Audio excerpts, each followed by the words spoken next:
बिस्मिल्लाहिर्रहमानिर्रहीम। अस्सलाम वालेकुम dear student. Calculus chapter number 8 exercise 8.3 को हम डिस्कस कर रहे थे और उसके हम ने 7 क्वेश्चन कंप्लीट कर लिए थे। आज का जो हमारा टॉपिक है वो क्वेश्चन नंबर 8 से स्टार्ट होगा। तो क्वेश्चन नंबर 8 की स्टेटमेंट को पहले हम समझते हैं, फिर उसके हम सलूशन की जानिब चलते हैं। तो आपने फ़र्स्ट लेक्चर के अंदर 8.3 के स्टार्ट करने से पहले हमने कुछ फार्मूले सीखे थे। वो जो फार्मूले हैं उनको आपने सही तरह से याद रखने हैं, तभी आपको इस एक्सरसाइज की समझ आएगी। तो इसकी स्टेटमेंट पे चलते हैं। स्टेटमेंट में वो क्या कहता है, कहते हैं कि find an equation of plane, कहते हैं कि इक्वेशन ऑफ प्लेन फाइंड करके दो विच इज़ परपेंडिकुलर, जो कि क्या है, परपेंडिकुलर है by sector of the line segment. कहते हैं कि आप इक्वेशन ऑफ प्लेन फाइंड करके दो, उस प्लेन पे क्या एक लाइन जो है वो बाइसेक्ट कर रही है, ठीक है, और वो है क्या, परपेंडिकुलर है of the line segment joining the points. उसने पॉइंट्स हमें क्या बताए हैं, एक पॉइंट बताया 3 4 -7 एंड दूसरा बताया उसने 5 2 एंड 7। एक पॉइंट का नाम ए रख लेते हैं, एक पॉइंट का नाम हमने बी रख लिया है। ये फ़र्ज़ करें ये आपके पास प्लेन है, ये जो पॉइंट है ये इन दो पॉइंट्स, ये पॉइंट जो है प्लेन को क्या बाइसेक्ट कर रहा है, क्योंकि दो पॉइंट्स आपस में क्या है, जॉइन हो रहे हैं, ठीक है। और ये जो पॉइंट्स हैं ये इस पे क्या है, प्लेन पे क्या है, परपेंडिकुलर है, ठीक है। अब जी इसकी सॉल्यूशन की जानिब चलते हैं। सॉल्यूशन में हम सबसे पहले क्या है जी, लेट ए बी द, आपने इक्वेशन ऑफ प्लेन, आपने प्लेन ड्रा किया और हमने उसमें ये पॉइंट्स के नाम रख लिए ए बी, और आपने ये बताया कि ये क्या है, A B is line segment. अब जी कोऑर्डिनेट्स ऑफ गिवन पॉइंट्स, फिर ए का ए पॉइंट हमने क्या रख लिया, ए को आपने नाम रख लिया जी, जो पॉइंट्स ए है उसमें हमने कोऑर्डिनेट्स रख लिए 3 4 एंड -1 जो क्वेश्चन में गिवन है। एंड बी में आपने क्या रख लिया, 5 2 एंड 7 रख लिया, ठीक हो गया। अब जी सबसे पहले हम क्या करने लगे हैं, इसमें डायरेक्शन रेशियो निकालने लगे हैं of the line A B. तो direction ratio of the line A B कैसे निकालते होते हैं, ए बी वेक्टर निकालते हैं तो बी माइनस से 5 में से 3 निकालेंगे तो बाकी क्या रह जाएगा, 2i आ जाएगा। उसके बाद जी 2 में से 4 निकालेंगे तो -2j आ गया। उसके बाद 7 में से 1 निकाला तो माइनस माइनस प्लस हो जाएगा, ये तो ये आ जाएगा जी +8 के। तो ये जो क्या है, ये इस पे क्या आ गया, which is normal vector of the required plane. जो आप डायरेक्शन रेशियो आपने निकाली, इसको हम नॉर्मल वेक्टर भी कहते हैं ऑफ द रिक्वायर्ड प्लेन पे। अब उसने खुद एक बात बताई है कि line A B is perpendicular to the required plane. ये आप देखो, ये लाइन ए बी जो है ये इस रिक्वायर्ड प्लेन पे क्या है, परपेंडिकुलर है ना। तो so mid point of the line A B is, फिर इसका मिड पॉइंट जो है वो हम निकालने लगे हैं ए बी के। तो मिड पॉइंट्स आपको फार्मूला आता होगा कि x1 + x2 बाई 2, उसके बाद आ जाएगा जी कामा, फिर y1 + y2/2, फिर इसी तरह z1 + z2/2, फिर इसी तरह ये जो 3 पॉइंट्स इस पे हमने, तो x1 हमने रख लिया 3, x2 आप उसके बाद जी x2 आपने रख, y1 आपने रख लिया जी 4, और z1 आपने रख लिया -1 इसके कोऑर्डिनेट्स। और इधर आपने जो रखे हैं उनका जी आपने क्या नाम रख लिया जी, b आपने कोऑर्डिनेट्स रख लिया 2 5, बी जो कोऑर्डिनेट्स इसमें x2 आपने 5 रख लिया, y2 आपने 2 रख लिया और z2 आपने 7। तो इस पे ये मिड पॉइंट फार्मूला सिंपल आपने निकाला है जी, ठीक है। तो मिड पॉइंट फार्मूला हम लगाएंगे तो ये 3 + 5 करेंगे बाई 2, उसके बाद 4 + 2/2 आ जाएगा, -1 + 7/2। तो इनको सिंप्लीफाई किया तो आपके पास आ जाएगी जी 4 3 3 3। ये आपके पास क्या आ गया जी, रिक्वायर्ड मिड पॉइंट्स आपके पास आ गए। अब जी आगे ये आपने मिड पॉइंट्स निकाल लिए।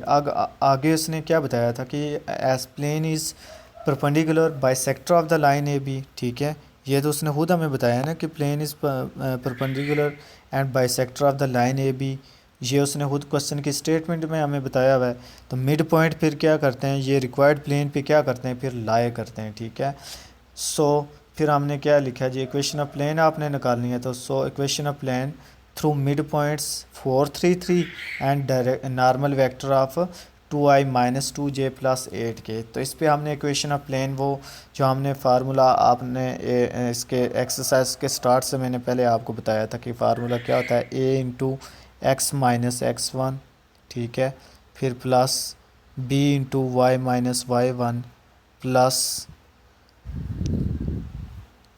c into z minus z1। ये आपने इक्वल रख लेना है ज़ीरो के, ठीक है। तो आपके पास एक, अब ये जब आप फार्मूला लगाएंगे तो इसमें जी ये जो x1 y1 और z1 ये कौन से पॉइंट्स हैं, ये जो मिड पॉइंट्स जो होते हैं, ठीक है। इसको हमने x1, इसको हमने y1 और इसको आपने z1 का नाम दे दिया। और ये जो डायरेक्शन रेशियो जो नॉर्मल वेक्टर हैं इनको हम किससे डिनोट करते हैं, a b एंड c।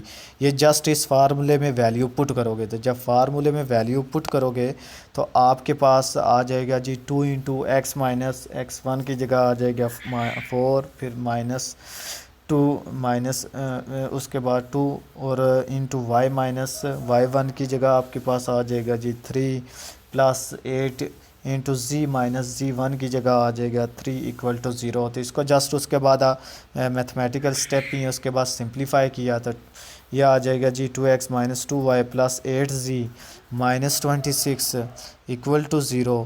फिर उसके बाद जी इसको और मज़ीद सिंप्लीफाई किया आपने तो यह आ जाएगा x minus y plus 4z minus 13 equal to 0। ये जो रिक्वायर्ड आपके पास जी स्टेटमेंट ये जो इक्वेशन बनी है इसको हम क्या कहते हैं, which is required equation of plane. तो ये इसका जी आंसर था सिंपल। उसने हमें क्या बताया कि एक प्लेन है जो उस पर जो एक दो लाइन सेगमेंट है जो इस पर क्या परपेंडिकुलर बाइसेक्ट कर रहा है, तो उससे एक नई इक्वेशन ऑफ प्लेन बना के दो। तो ये आपने सिंपल इक्वेशन ऑफ प्लेन जो है आपने रिक्वायर्ड निकाल के दे दी। तो इसके बाद जी आगे क्वेश्चन नंबर 9 पे चलते हैं। क्वेश्चन नंबर 9 भी बड़ा इम्पोर्टेंट क्वेश्चन है। तो इसमें वो कहता है कि show that the join of, कुछ उसने पॉइंट्स दे दिए, कहता है कि 0 -1 कमा 0 and 2 4 and -1 intersect the join of. इसने 2 पॉइंट्स 4 पॉइंट्स हमें दे दिए, एक जी 0 -1 एंड 0 एंड 2 4 -1। वो कहता है कि इंटरसेक्ट कर रहे हैं द जॉइन ऑफ 1 1 1 एंड 3 3 9। तो ये जो है ये इन 2 पॉइंट्स को, पहले 2 पॉइंट्स को ज्वाइन करें और इन 2 लास्ट वाले जो उसने हमें बताए हैं कोऑर्डिनेट्स, इनको आपस में जब ज्वाइन करेंगे तो वो कहता है कि ये इन पे जो लाइन 2 लाइनें बनेंगी वो आपस में क्या कर रही हैं, इंटरसेक्ट कर रही हैं, ठीक है। तो ये फॉर्म बनेगी इसके अंदर। तो फिर देखो जी सिंपल, ये हमने एक का नाम ए रख लिया, ठीक है, दूसरे का नाम बी रख लिया, ठीक है, ये ए है ये बी आपने रख लिया। उसके बाद इसका हमने नाम पी रख लिया और इसका नाम आपने क्यू रख लिया। तो first we will show that four given points are coplanar. पहले हम ये प्रूव करने लगे हैं कि ये जो 4 पॉइंट्स हैं ये है क्या हैं, कोप्लेनर है, क्योंकि ये हमने तभी तो इंटरसेक्ट कर सकेंगे, तो इसलिए। तो now we find equation of plane through 3 point. तो मैं सबसे पहले 3 पॉइंट्स के ज़रिए इक्वेशन ऑफ प्लेन निकालने लगा हूँ, ठीक है। तो simple general equation of plane क्या होती है, वो आपने फार्मूला लिखा, वो क्या आता है, ax plus B Y plus C ji plus D equal to 0। सही हो गया। एज इट पासिस थ्रू, हमारे पास अब देखो ये तो हमने simple required equation of plane जो हम जानते हैं वो आपने लिखी। अब ये 3 पॉइंट्स पे मैं इक्वेशन ऑफ प्लेन बनाने लगा ना, तो मैं ये जो पॉइंट्स हैं ज़ाहिर बात है फिर ये पॉइंट्स इस इक्वेशन ऑफ प्लेन पे क्या करेंगे, लाए करते हैं। तो हमने फिर क्या किया, पहले 0 -1 और 0 इसमें पुट किया इस इक्वेशन में, जहाँ पे x लिखा वहाँ हमने 0 पुट करना है, जहाँ पे y लिखा वहाँ हमने -1 पुट किया और जहाँ पे z लिखा वहाँ पे 0 पुट किया। तो आपके पास ये इक्वेशन बन गई, equation number 2 0a minus b plus 0c plus D equal to 0। इसी तरह हमने सेकंड पॉइंट पुट किया 2 4 और -1 को, तो ये आ जाएगा 2a plus 4b minus c plus D equal to 0। ये इक्वेशन नंबर 3 आ गई। इसी तरह फिर आपने 1,1,1 इसमें पुट किया, ठीक है, तो आपके पास आ जाएगा जी a plus b plus c plus D equal to 0। इससे हमने इक्वेशन नंबर 4 का नाम दे दिया। अब आपने क्या किया, आगे से सब्ट्रैक्टिंग इक्वेशन 3 फ्राम 2, हमने क्या किया, इक्वेशन 3 में से इक्वेशन 2 को आपने क्या कर दिया, इक्वेशन 3 को इक्वेशन 2 से सब्ट्रैक्ट कर लिया। जब सब्ट्रैक्ट करेंगे तो ज़ाहिर बात है ये फिर -2a आ जाएगा, ये -4 तो -b ये आ जाएगा, -5b आ जाएगा, ये +c और 0c ये आ जाएगा +c, और ये -d और +d ख़त्म हो गया, आपके पास 0 आ जाएगा इक्वल टू, फिर आंसर ये इक्वेशन क्या बन गई, 0 के इक्वल आ गई। इसी तरह उसने फिर क्या किया कि इक्वेशन 4 को इक्वेशन 3 से हमने सब्ट्रैक्ट किया, तो आपके पास फिर बन गया a plus 3b minus 2c equal to 0। अब ये जो आपके पास इक्वेशन बनी है, इनको आप सिंपल भी सॉल्व करके प्लस माइनस करके भी आप निकाल सकते हो, मतलब a b और c डायरेक्शन रेशियो जो है उनकी वैल्यूज़ आपने निकालनी है। तो हमने जैसे पहले स्टार्ट में किया था कि इसको मैं डिटर्मिनेंट के फॉर्म में जो है हम निकालते हैं, हम उसी तरह करने लगे हैं। जब आप a को देखेंगे तो फिर इसको छोड़ देंगे, तो इन दो को आपने लिख लेना है, तो इसके साथ जी a ओवर ये आ जाएगा -5 + 3, उसके बाद जी 1 और -2 आ गया। जब आप b -b ये फार्मूले के ये लिखेंगे और डिटर्मिनेंट अब माड में आप b वाला छोड़ देंगे और बाकी आ जाएगा -2a + c -2a, उसके बाद आ जाएगा कि +1, ठीक है, और a के साथ है 1 और c के साथ है -2, तो ये 1 और -2। जब c वाले में आएंगे तो फिर c वाला छोड़ देंगे, तो बाकी जो होते हैं a और b वो आपने लिख रहे हैं, तो -2 -5 आ जाएगा, उसके बाद जी -1 और -3 आ गया, -1 नहीं सॉरी 1 और एंड 3 आ गया। इसके बाद इसको सिंपल इसका डिटर्मिनेंट ओपन किया, आप जानते हैं, तो ये सिंप्लीफाई किया, आपके पास आ जाएगा a/7 equal to b/-3 equal to c/-1। यहाँ से हमारे पास a b और c की वैल्यूज़ तो आ गई हैं। अब आपने क्या करना होता है, d की वैल्यू भी निकालनी है, तो ये वैल्यू जो आपके पास आई है ये इन इक्वेशन में से किसी एक में पुट कर दें, आपके पास d की वैल्यू आ जाएगी। तो हमने सिंपल फिर क्या किया, इसको इक्वेशन नंबर 2 के अंदर पुट कर दीजिए values a b and c की। तो ये a तो है 0, ये 0 आ गया, b की जगह -3 +3 बन जाएगा, ये c 0 है 0 आ जाएगा। उसके बाद जी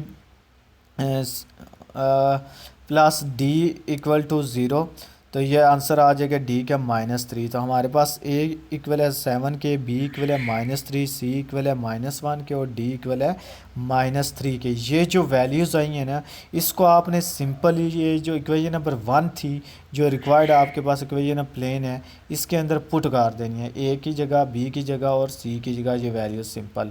तो आपके पास फिर क्या आ जाएगा जी, सिंपल हमने जब इसमें इक्वेशन नंबर 1 में ये वैल्यूज़ पुट की तो आपके पास इक्वेशन बन जाएगी 7x, ठीक है, -3y -z -3 इक्वल टू 0। तो इसको मज़ीद ये आपके पास आ जाएगी जी, हमारे पास जब वैल्यूज़ पुट करेंगे तो 7x -3y -z -3 equal to 0। अब फोर्थ पॉइंट आपके पास रहता था, ये तो हमने 3 पॉइंट से आपने इक्वेशन प्लेन बनाई है ना, अब जो फोर्थ पॉइंट है ना वो आपने इसमें पुट करना है, क्योंकि हमने इसको कोप्लेनर पहले बनाना है। तो फोर्थ पॉइंट था 3,3,9, इसको आपने इसमें पुट कर दिया x y और z में। जब इसमें वैल्यू पुट करेंगे तो ये देखो, इसमें जब वैल्यू आपने पुट की तो ये इसको सिंप्लीफाई किया था 21 -21 इक्वल टू 0, तो 0 इक्वल आ गया 0। इसका क्या मतलब हुआ कि ये जो as the equation of plane is satisfied, इसका क्या मतलब है कि ये जो इक्वेशन ऑफ प्लेन को सेटिस्फाइज करते हैं, तो इसका मतलब है कि ये चारों पॉइंट्स क्या हैं, कोप्लेनर है। अगर कोप्लेनर है तो इसका मतलब है कि hence the two joints are coplanar. तो इसका मतलब है कि ये फिर दो आपस में जो जॉइन करते हैं वो आपस में क्या है, कोप्लेनर हैं। तो फिर डायरेक्शन रेशो हमने इन दो की निकाल ली, क्योंकि आप ये कोप्लेनर आ गए हैं, इसका मतलब है कि ये फिर आपस में जॉइन करते हैं। अगर ये जॉइन करते हैं तो फिर हमने इनकी डायरेक्शन रेशो निकालने लगे हैं।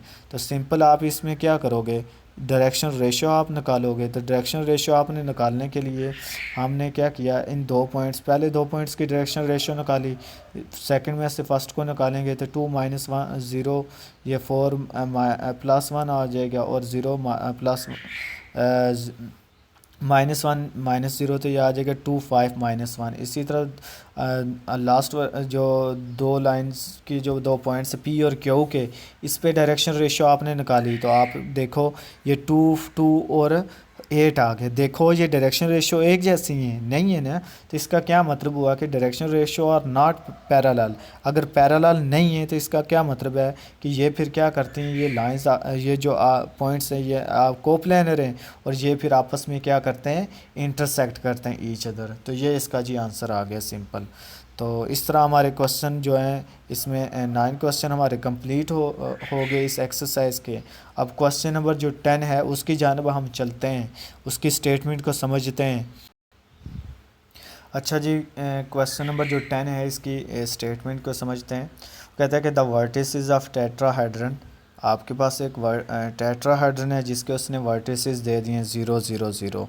ये ए पॉइंट हमने रख लिया ए ऑफ 0 0 0।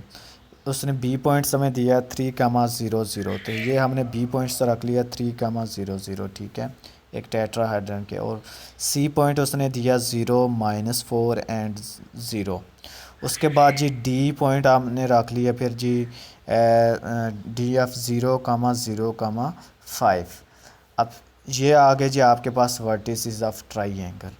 अब आगे उसने क्या बताया है, आगे जो उसने, ये तो हमें क्वेश्चन में बता दिया ना, आगे वो कहता है find the equation of plane. वो कहता है कि इक्वेशन ऑफ प्लेन फाइंड करके दो ऑफ इट्स फेसिस, इसके फेसिस से कितने इक्वेशन ऑफ प्लेन बनेगी। तो देखो इसमें कितनी फेसिस बन जाती हैं, ए, ये देखो ए बी डी आ जाती है फेस, फिर ए डी और सी आ जाती है आपके पास फेस एक, और उसके बाद बी डी एंड सी आपके पास आ जाती है। तो सिंपल ये ए बी सी आपके पास एक फेस बन गई, ठीक है, simple general.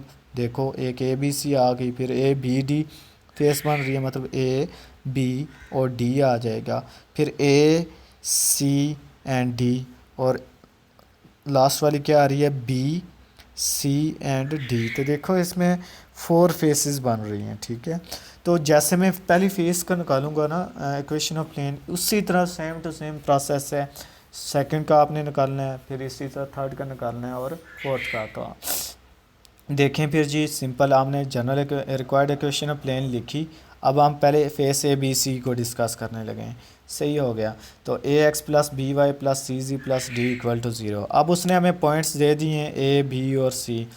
A B C points जो हैं इस रिक्वायर्ड इक्वेशन पे क्या हम क्या करते हैं, ये पास करते हैं। तो ए पॉइंट है, इसमें पुट करोगे सिंपल जनरल, तो एक्स की जगह मतलब ए 0 पुट करेंगे, वाई की जगह भी 0 और जी की जगह भी 0, तो ये आपके पास इक्वेशन आ जाएगी 2।